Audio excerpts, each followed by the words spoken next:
next? A couple goes on vacation and is never heard from again. They're not looking for a missing person. Because adults don't go missing. Adults leave a trail, and there's no trail, okay? Police find evidence the couple may have been shot. Hydroshock brand of ammunition is specifically designed for use against human beings. The last place they were seen was at a well-known nightclub in the resort town. That was taken at Seacret's nightclub, the last night that they were alive. But there were other secrets that night, like what really happened to these two people.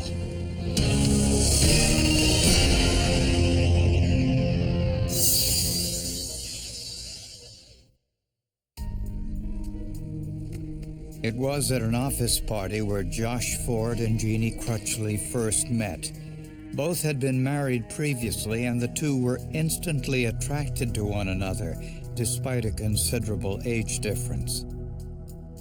Josh was 32 years old.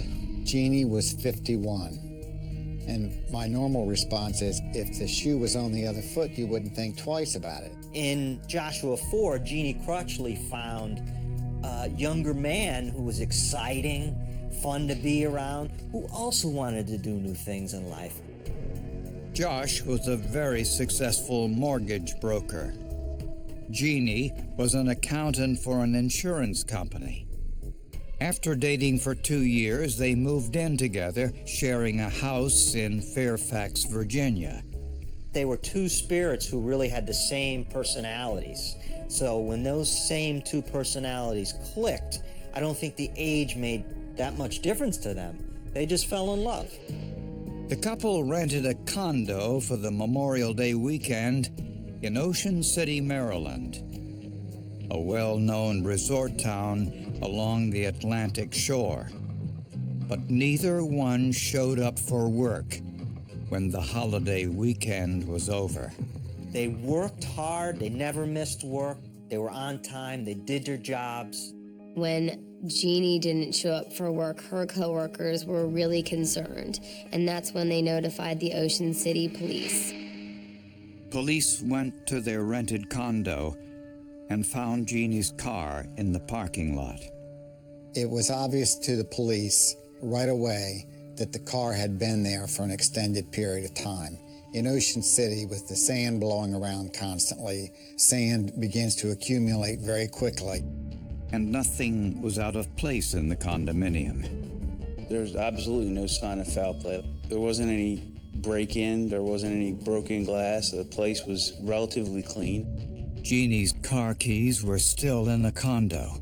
So were their clothes, computer, and camera. It was as if they'd gone out for a walk and never came back.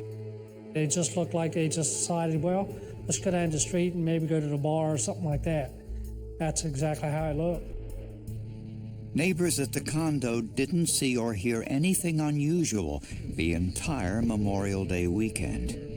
Condos are more for private vacationers, so you have the outside entrances. It's much more private. A background check revealed Josh and Jeannie used their credit card to buy drinks at the Green Turtle, a sports bar on Saturday night. Investigators found the waitress who served Josh and Jeannie. She recalled they were sitting alone. She remembered the couple, nothing unusual. She did remember that he was a fan of the Celtics and was tuned into the game. From there, investigators learned that Josh and Jeannie took a bus to a nearby club. One of the hottest nightclubs in Ocean City, where everybody just floods to, is Seacret's, and that's where they were heading. The bus driver identified Josh and Jeannie from a photo lineup and said they were talking with another couple on the bus, a Caucasian couple in their late 20s or early 30s. They actually, when they got off the bus, all four of them waited in line for over an hour to get in. Witnesses saw the two couples drinking together and also saw them leave together. But there was no trace of Josh and Jeannie after that. No cell phone activity, no credit card activity, no nothing. These people were just plucked off the face of the earth that day.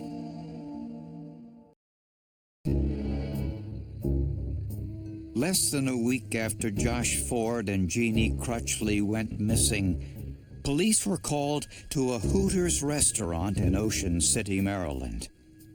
A silent alarm went off after midnight, telling police there was a robbery in progress.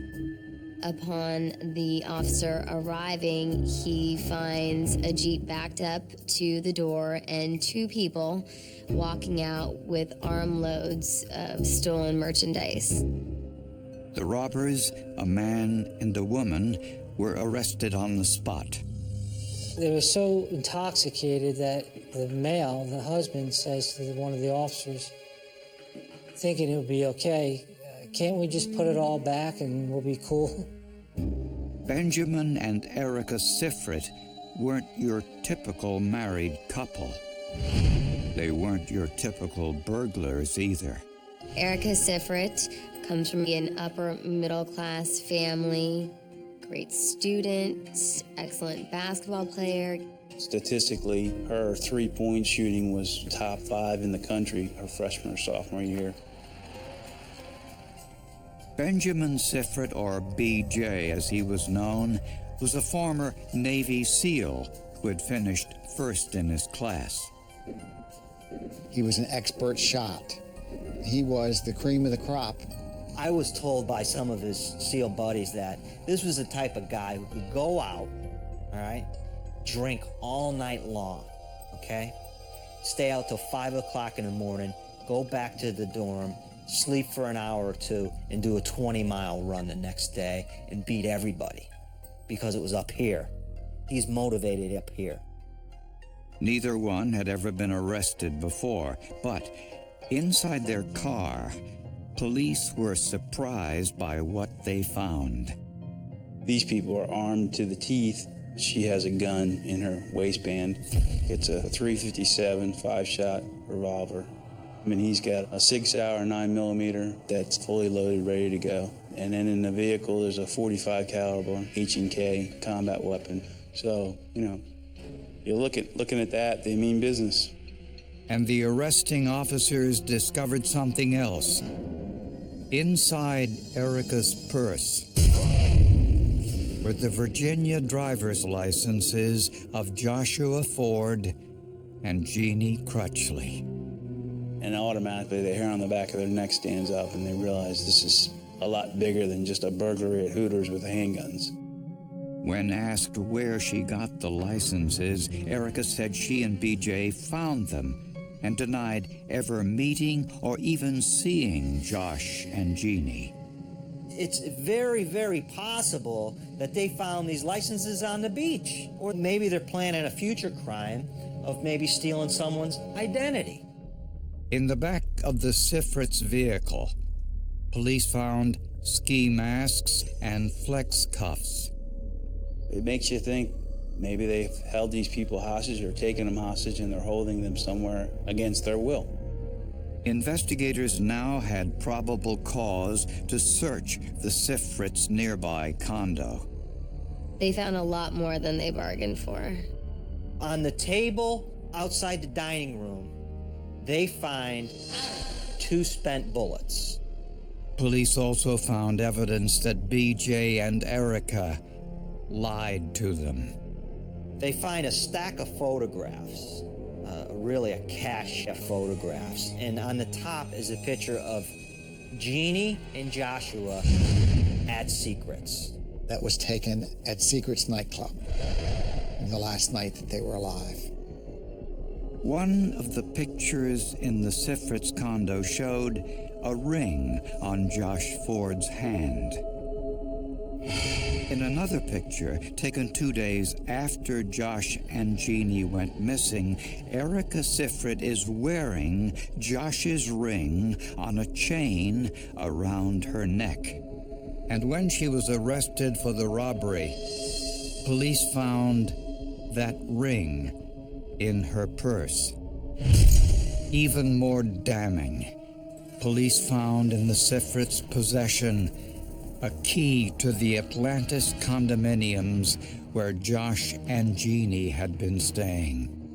They turned the key, it unlocked the door. It was the key to Josh and Jeannie's unit. Police were now certain that the Seacrets had something to do with Josh and Jeannie's disappearance. But what?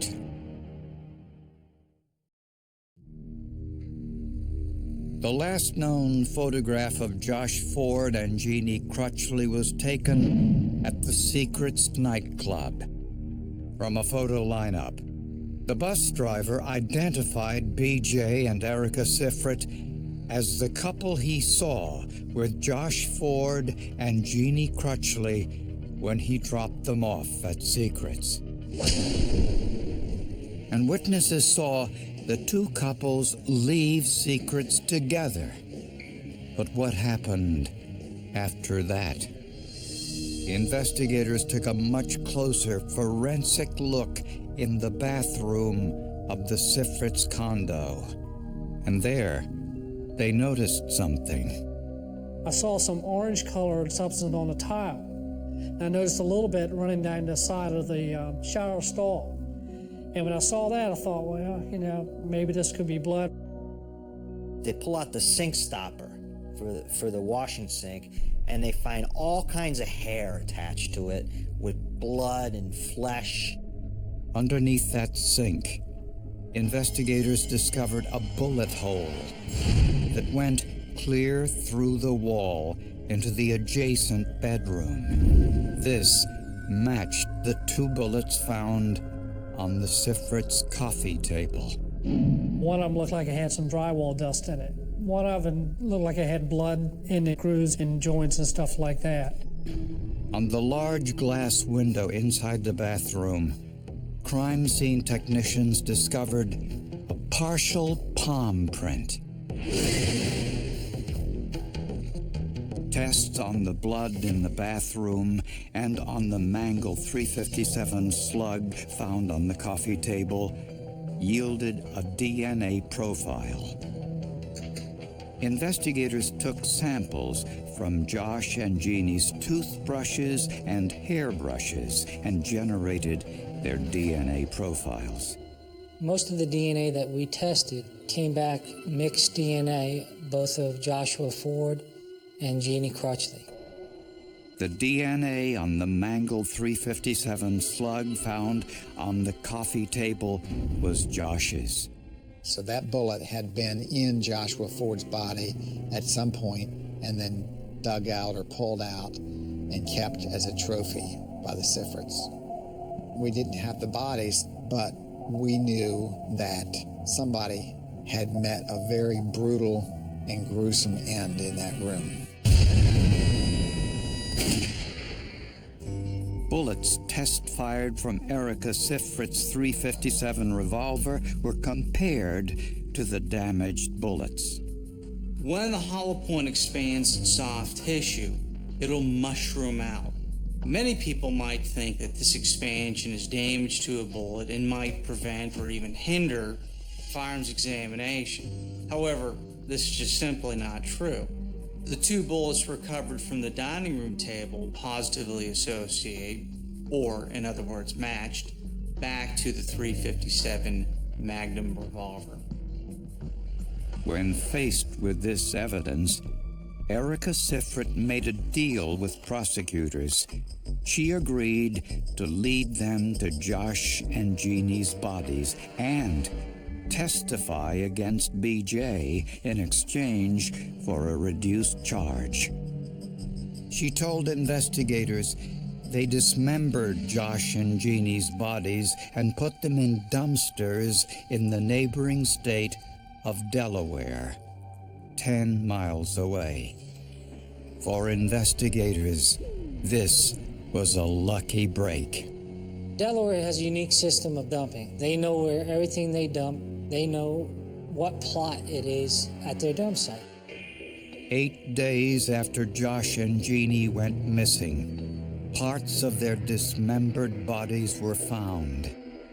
Bullets recovered from Josh's body matched Erica Seacret's gun. Josh's palm print matched the print on the bathroom window in the Seacret's condo. Incredibly, Josh Ford and Jeannie Crutchley were random victims of a couple for whom breaking the law had become a strange romantic obsession. But just when investigators thought the case had been solved, Erica came forward with a story they could hardly believe.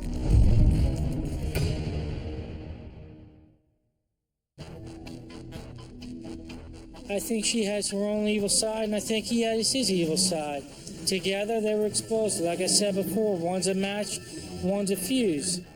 Prosecutors made a deal with Erica Seacret. If she told them the truth about what happened to Josh Ford and Jeannie Crutchley, she would face a reduced charge. One of the requirements of the deal was that she had to pass a polygraph test. Originally, she told prosecutors that she had nothing to do with the murders, that all she did was help dispose of the bodies.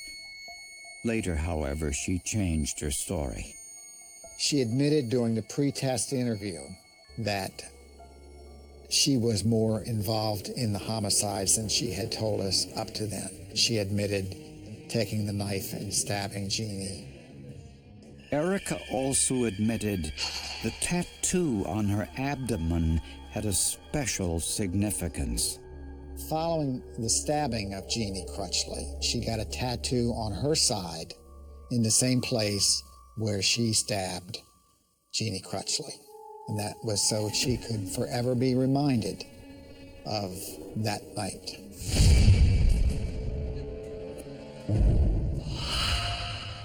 She was involved from the get-go, and she essentially admitted she ordered the killings. So, based on that, we couldn't continue with this deal. First-degree murder charges were filed against both BJ and Erica Seacret. Each ended up turning on the other. As the trials approached, investigators struggled to find a motive for the crime. We believe that these murders were committed simply for the fun or the thrill of killing. We've come up with no other possible motive in this case. The couple owned a scrapbooking store near a mall in Altoona, Pennsylvania. But 2 months before the murders, they began turning to a life of crime. According to Erica, there was very little sexual contact between her and her husband, BJ. She told me that BJ thrived on the burglaries and doing things of risk, and that's what got him off. They start out burglarizing places close to where Erica and BJ own the business. That's not fun anymore, okay? So they upped the ante. They needed more thrill, more thrill, more thrill. They were a strange couple together, that's for sure. Prosecutors say the Seacrets were hunting for thrills when they met Josh and Jeannie at Seacret's nightclub. After some conversation, they all decided to go back to the Seacrets' condo for more drinking, conversation, and a dip in the hot tub. But the Seacrets decided to toy with Josh and Jeannie. Erica claimed her purse was missing, with her expensive jewelry inside. And she wanted Josh and Jeannie to help look for it. But only Erica and BJ were in on the game. If Josh and Jeannie found the purse, they could live. If not, they'd have to pay the price. When Josh and Jeannie didn't find the purse, BJ accused them of stealing it. They must have took it. What? You took it! You steal a purse! Calm down. It's all right. Where is it? We don't have it. Prove it. Take your clothes off. Are you serious? Right now! Take your clothes off! Come on! Shut up! Look, we don't have it, okay? Josh and Jeannie made a run for the bathroom and locked the door. They tried to escape, with Josh leaving his palm print on the window. The evidence shows 4 shots were fired.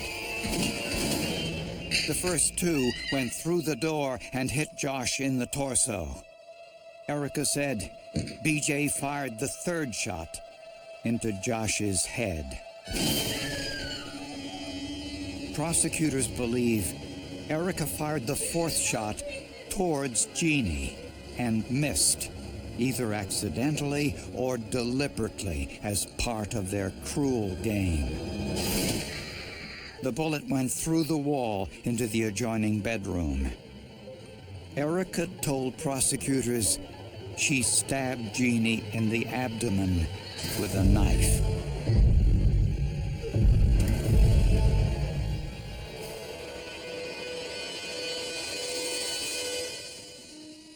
Later, when Erica brought some rags and detergent to clean up the blood, she said BJ was in the hot tub